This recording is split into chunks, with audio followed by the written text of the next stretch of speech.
Good morning students. आज मैं कक्षा 12 कला वर्ग के छात्रों एवं छात्राओं के लिए नागरिक शास्त्र अध्याय 2 जिसका नाम है दो ध्रुवीयता का अंत, इसके बारे में मैं बताने जा रहा हूँ। इसको ध्यानपूर्वक पढ़िए और इसे बार बार दोहराते रहिए। तो इसके पहले मैंने आपको बताया था अध्याय 1 जिसमें शीत युद्ध का दौर था। शीत युद्ध के बाद दूसरा लेसन है दो ध्रुवीयता का अंत। दो ध्रुवीयता क्या होता है इसका जिक्र मैंने पहले लेसन में बताया था। दो ध्रुवीयता का अर्थ पहले समझ लीजिए। जब द्वितीय विश्व युद्ध हुआ था तो उसके समाप्ति पर अमेरिका और रूस के बीच संघर्ष उत्पन्न हो गया था। दोनों देश अमेरिका और जो सोवियत संघ था, सोवियत संघ को रूस के नाम से जाना जाता है, तो इन दोनों देशों के बीच काफी संघर्ष उत्पन्न हो गया था। और मैं आपको बता दूं कि पिछले लेसन में मैंने आपको बताया था कि अमेरिका की तरफ से रूस युद्ध कर रहा था, जिसके खिलाफ जर्मनी, इटली जैसे देश शक्तिशाली देश थे। लेकिन जब अमेरिका ने परमाणु बम का प्रयोग किया था हिरोशिमा पर, इस बात को अमेरिका ने रूस से छिपा लिया था और इसी बात को लेकर के काफी विद्रोह हुआ और शीत युद्ध का दौर शुरू हो गया। क्योंकि अमेरिका और रूस दोनों एक दूसरे पर जो है कि धमकी, आलोचना जैसे शब्दों का प्रयोग करते थे। तो दो ध्रुवीयता का अर्थ यह है कि जब दूसरा विश्व युद्ध समाप्त हुआ था तो पहले तो सबसे शक्तिशाली देश ये पश्चिमी राष्ट्र थे, पश्चिमी देश थे, जिसमें अमेरिका और रूस दोनों शामिल थे। लेकिन जब अमेरिका और रूस में संघर्ष उत्पन्न हो गया तो ये दोनों देश एक दूसरे को अपना वर्चस्व दिखाना चाहते थे, अपने शक्ति को, अपनी ताकत को दिखाना चाहते थे। ये दोनों देश अपने अपने तरीके से अपने शक्तियों का प्रयोग करके एक दूसरे देश को दिखाते थे, कहलाने का प्रयास करते थे। और इस दौर में ये दोनों देश अपने अपने देश में बहुत ज्यादा अस्त्र और शस्त्रों का निर्माण कर लिए थे। वैसे तो एक ध्रुव था पूरे दुनिया में, अब दो ध्रुव का निर्माण हो गया था, जिसमें अमेरिका और रूस थे। अर्थात अमेरिका अपने आप को कमजोर नहीं समझता था और न तो रूस अपने आप को कमजोर समझता था। ये हुआ दो ध्रुवीय था। पूरी दुनिया में अमेरिका और रूस का ही बोलबाला था, क्योंकि अमेरिका और रूस दोनों ही अपने आप को सबसे अधिक शक्तिशाली देश दर्शाने के लिए अपने अस्त्र शस्त्रों का प्रयोग किया करते थे। इन्हीं दोनों देशों का बोलबाला था। लेकिन दो ध्रुवीयता का अंत कैसे हो गया इसके बारे में इस लेसन में बताया गया है। तो ये दो ध्रुव कैसे समाप्त हो गया, जिसमें से एक ही बचा, तो इसके बारे में आपको मैं जानकारी दे दूं। दो ध्रुवीयता का अर्थ क्या होता है इसके बारे में मैंने आपको बताया कि दो ध्रुवीयता होता क्या है। अब सोवियत संघ की आर्थिक व्यवस्था, क्योंकि जो दो ध्रुवीयता का अंत है इसमें रूस का विघटन हो गया था। एक अमेरिका और एक रूस दो ध्रुवीयता के अंतर्गत आते हैं, लेकिन रूस का विघटन हो गया और किस प्रकार हुआ, कैसे हुआ, इसके बारे में आपको जानकारी दिया गया है। तो दो ध्रुवीयता का अर्थ मैंने भी बताया है। जिसके बाद सोवियत संघ की आर्थिक व्यवस्था, सोवियत संघ की आर्थिक व्यवस्था के बारे में मैंने बताया कि वहाँ की आर्थिक व्यवस्था कैसी थी और किस प्रकार से वहाँ की आर्थिक स्थिति को वहाँ की सरकार चलाती, इसके बारे में ध्यान दिया जाए। यह है समाजवादी अर्थव्यवस्था। जो रूस की व्यवस्था थी वो समाजवाद पर निर्भर करती थी। समाजवादी व्यवस्था थी वहाँ की आर्थिक व्यवस्था, समाजवाद का आधार था। इसके अंतर्गत सभी नागरिकों को एक समान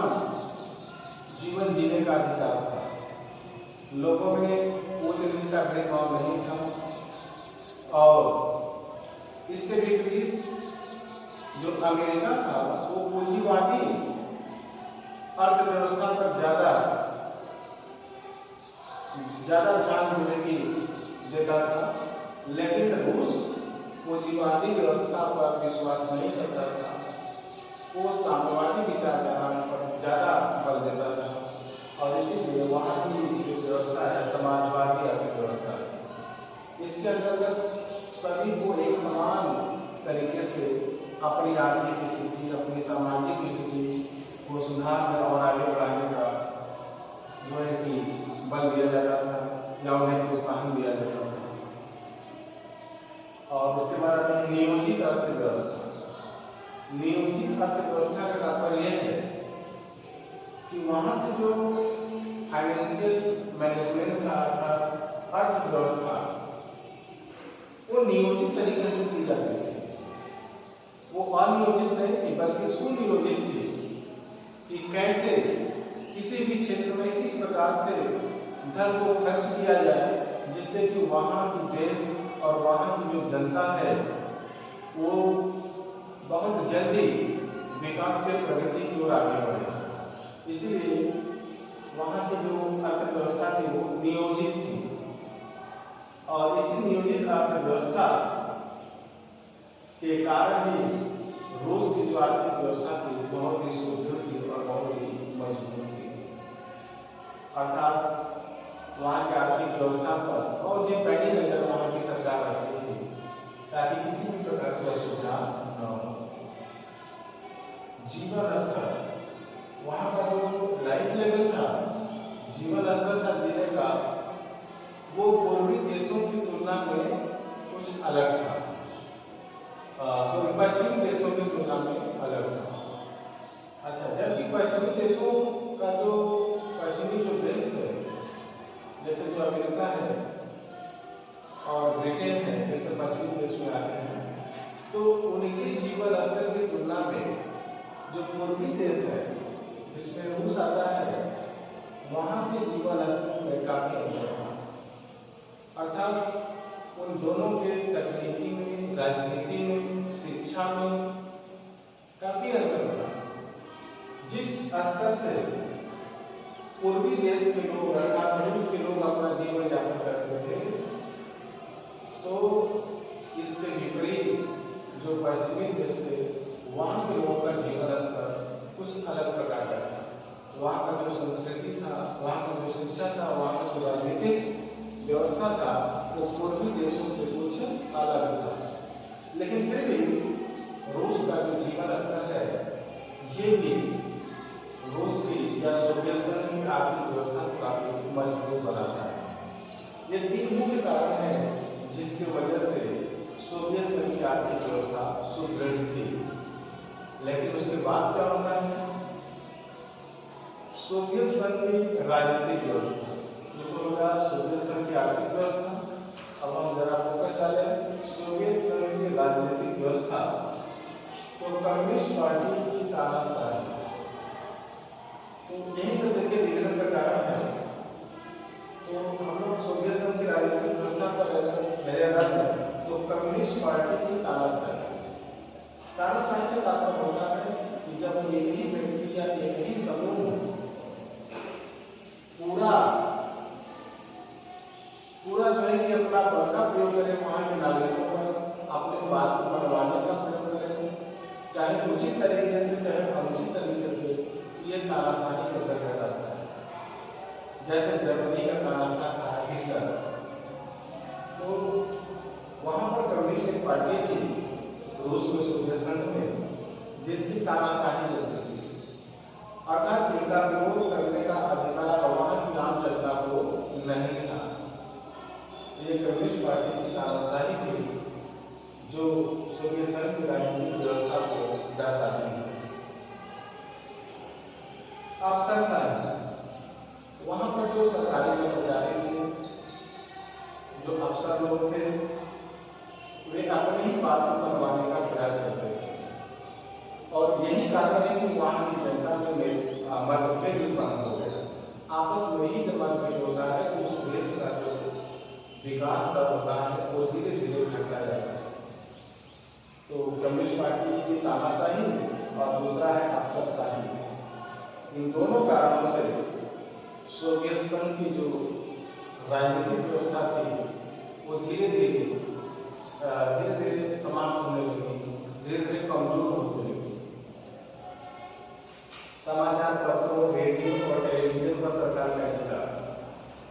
रूस में एक और भी कमी थी कि वहां पर समाचार पत्र, रेडियो और टेलीविजन पर सरकार का ही अधिकार था, जबकि अन्य देशों में देखा जाए तो स्वतंत्र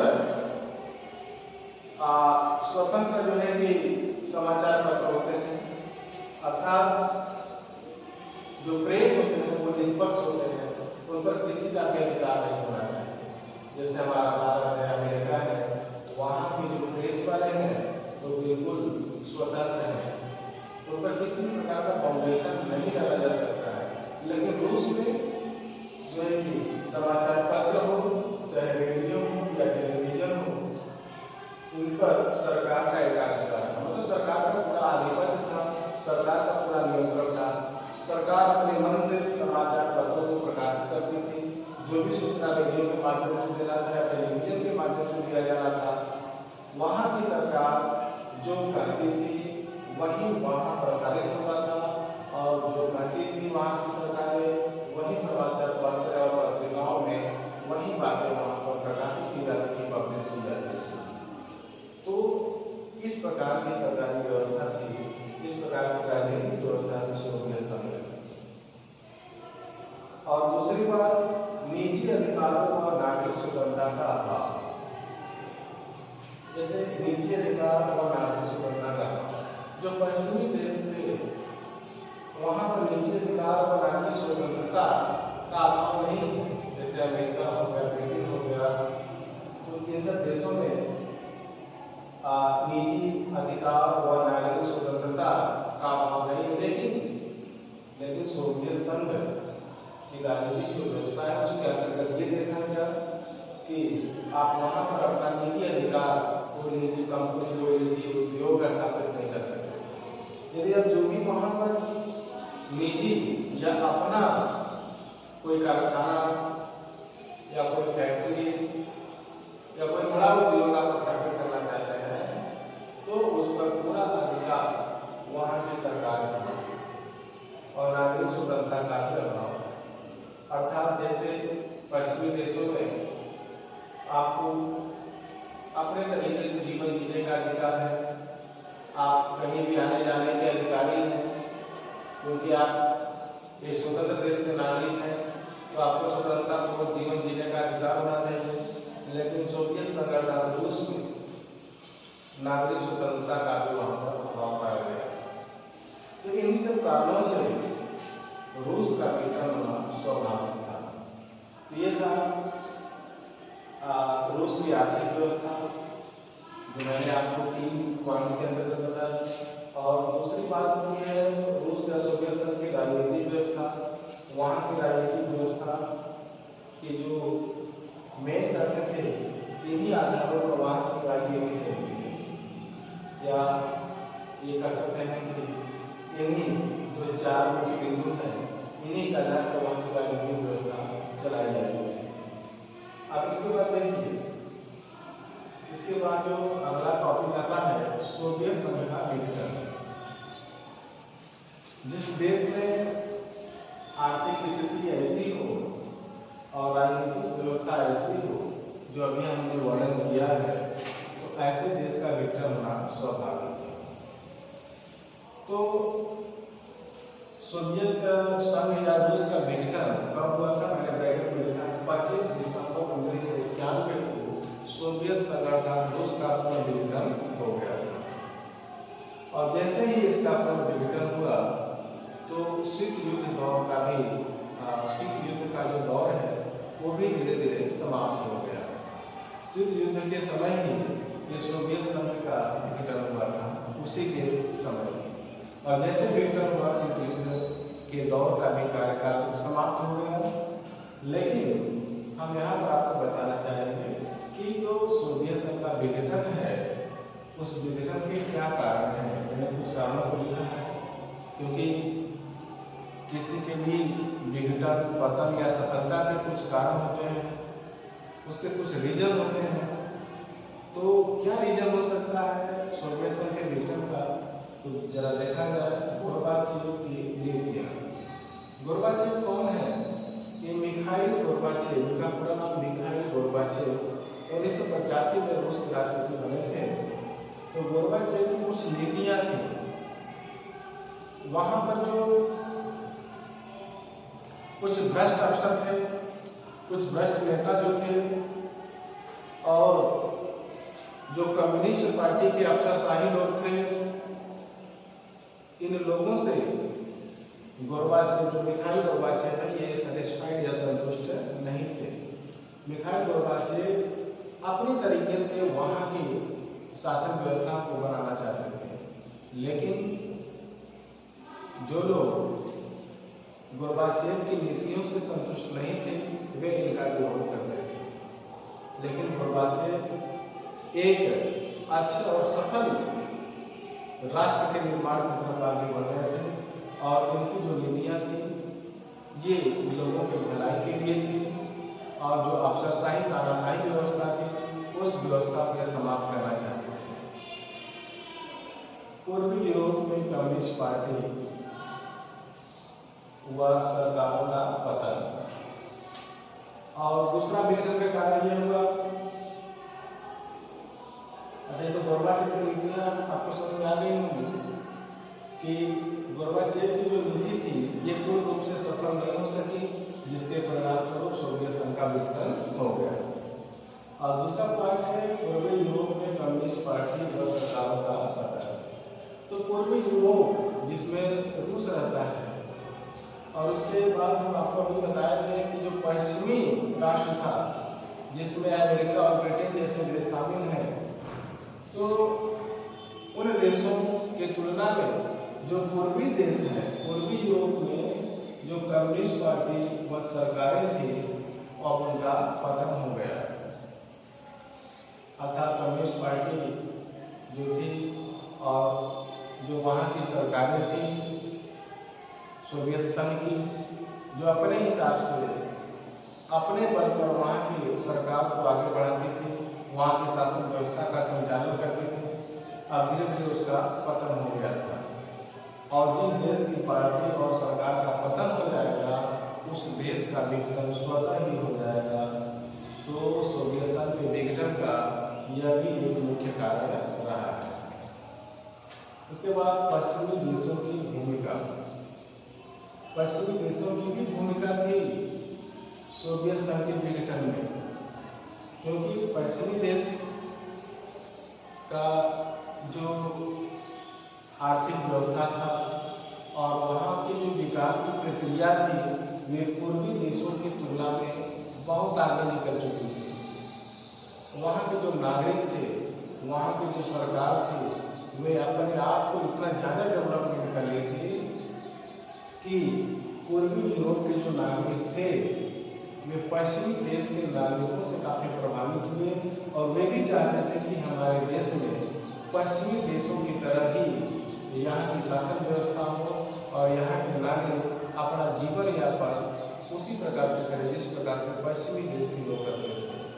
तो यह भी एक प्रकार का एक इम्प्रेशन पड़ा, एक प्रभाव पड़ा, छाप पड़ा, जिससे कि वहाँ की जनता विद्रोह की और सोवियत संघ का विघटन का कारण बना।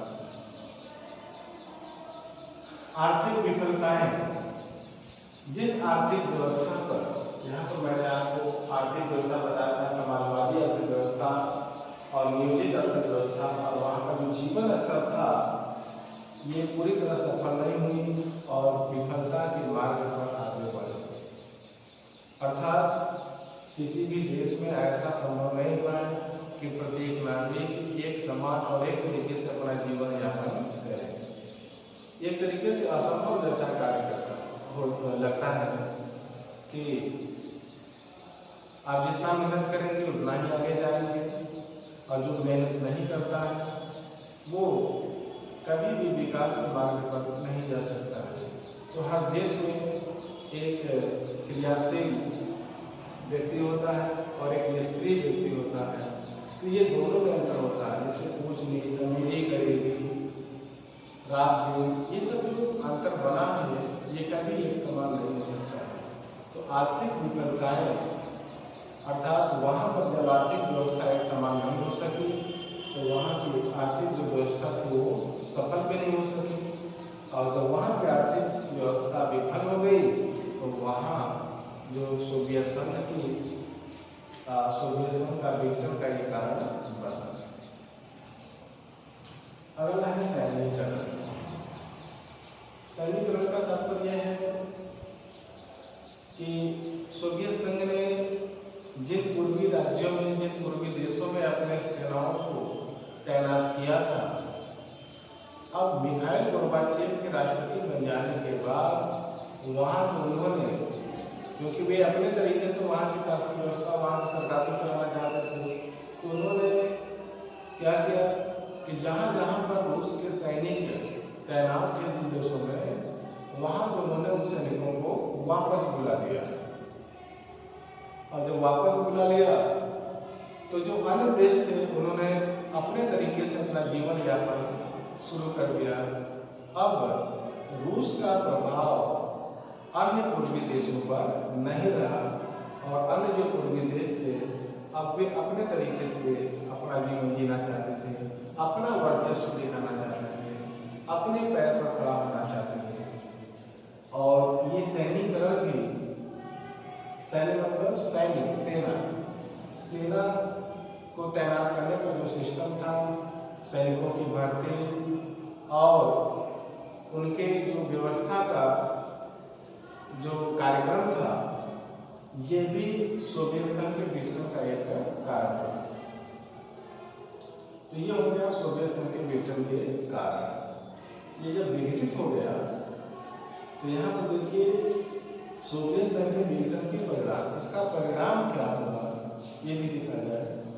तो नए देशों का उदय, जब सोवियत संघ अर्थात रूस का विघटन हो गया, जिन कारणों से विघटन हुआ, तो इसके परिणाम भी कुछ निकले, जिनके हम कुछ परिणाम लिखे हैं, लगभग 8 पॉइंट है।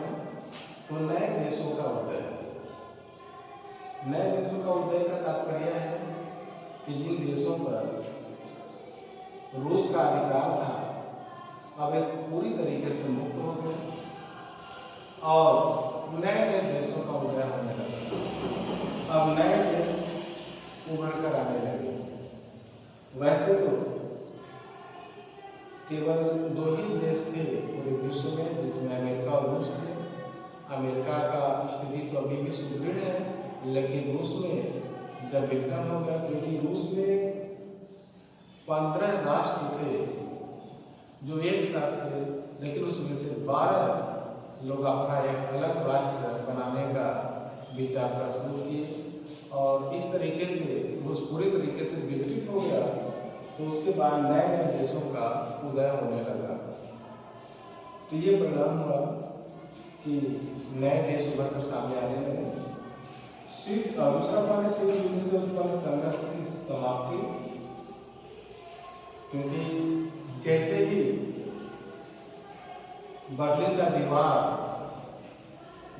दीवार गिर गया तो शीत युद्ध का जो शीत युद्ध से उत्पन्न संघर्ष थी उसकी भी समाप्ति हो गई, क्योंकि शीत युद्ध के समाप्ति का जो समय है 1991 तक ही माना जाता है, क्योंकि 25 दिसंबर 1991 को सोवियत संघ का विघटन हुआ और जैसे ही सोवियत संघ का विघटन हुआ तो शीत युद्ध से उत्पन्न संघर्ष की समाप्ति भी हो गई। उसके बाद एक विचारधारा को आधार, यहाँ पर देखिए एक विचारधारा का तात्पर्य क्या है। द्वितीय विश्व युद्ध के बाद 2 महाशक्तियां थी अमेरिका और रूस।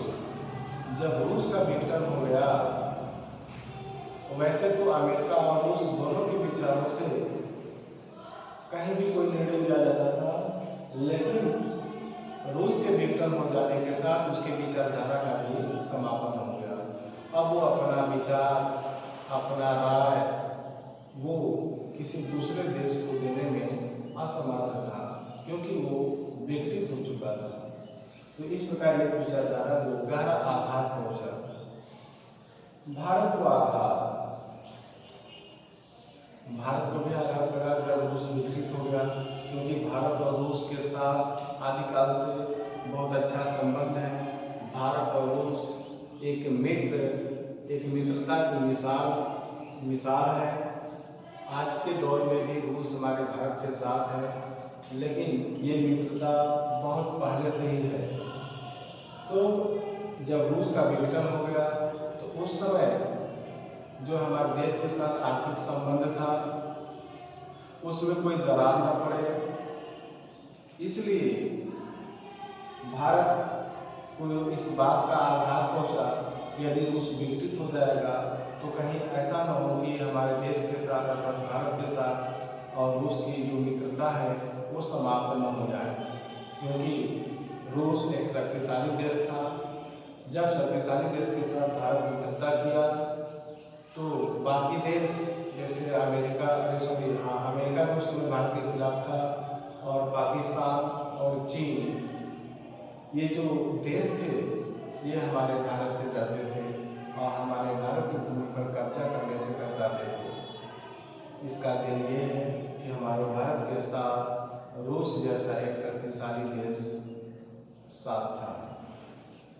लेकिन जब रूस का विघटन हुआ तो इस बात को लेकर भारत को भी काफी गहरा आघात, काफी गहरा चोट पहुंची थी। तो ये है रूस के विघटन के परिणाम। आगे है तेल भंडार और अमेरिका का प्रभाव।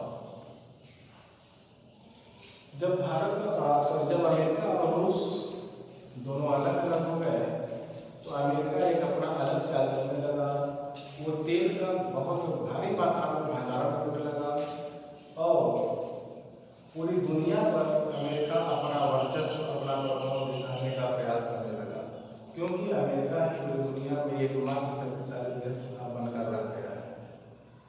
शीत युद्ध, उसके आगे है शीत युद्ध के दौर की समाप्ति।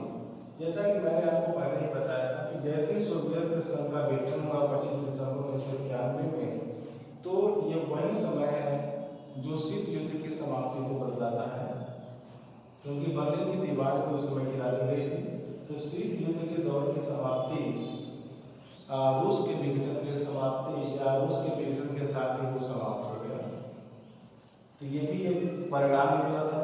और शक्ति संबंधों में बदलाव, शक्ति संबंध में बदलाव, जब अमेरिका और रूस दोनों शक्तिशाली देश थे तो अन्य जो देश थे वे इन दोनों देशों से, अमेरिका और रूस से अपना संबंध स्थापित करना चाहते थे ताकि कोई दूसरा देश उनको क्षति न पहुंचा सके। लेकिन जैसे ही रूस का विघटन हुआ तो सभी देश जो अन्य पूर्वी देश थे वे अपने अस्तित्व को लेकर काफी चिंतित हो गए और वे नाटो, एक समुदाय है जैसे संयुक्त राष्ट्र संघ, इसके सदस्य बनने लगे ताकि वे इस बात से बिल्कुल आश्वस्त हो जाए कि कहीं रूस दोबारा उन पर एकाधिकार न स्थापित कर दे। इसीलिए अन्य जो पूर्वी राष्ट्र थे वे संयुक्त राष्ट्र संघ के सदस्य बनने लगे। तो इस प्रकार आप समझ सकते हैं कि शक्ति के संबंध में भी काफी बदलाव देखा गया रूस के विघटन के बाद। और तृतीय विश्व को आघात पहुंचा। तृतीय विश्व को आघात पहुंचाना का तात्पर्य यह है कि जितने भी देश रूस के साथ शामिल थे, रूस के विघटन के बाद वे देश अलग हो गए। और तृतीय विश्व युद्ध को आघात इस प्रकार पहुंचा कि अब वे रूस से किसी भी प्रकार का कोई राय नहीं लेते थे, क्योंकि वे पूरी तरह से विघटित हो गया था और शक्तिशाली देशों में केवल अमेरिका ही बचा था। और इस प्रकार तृतीय विश्व को आघात पहुंचा। तो ये है दो ध्रुवीयता का आधिक्य। तो आप लोग इसे बार बार पढ़ें और इस टॉपिक को नोट करें और इसका एक नोट्स बनाएं ताकि आपको आगे समझने में आसान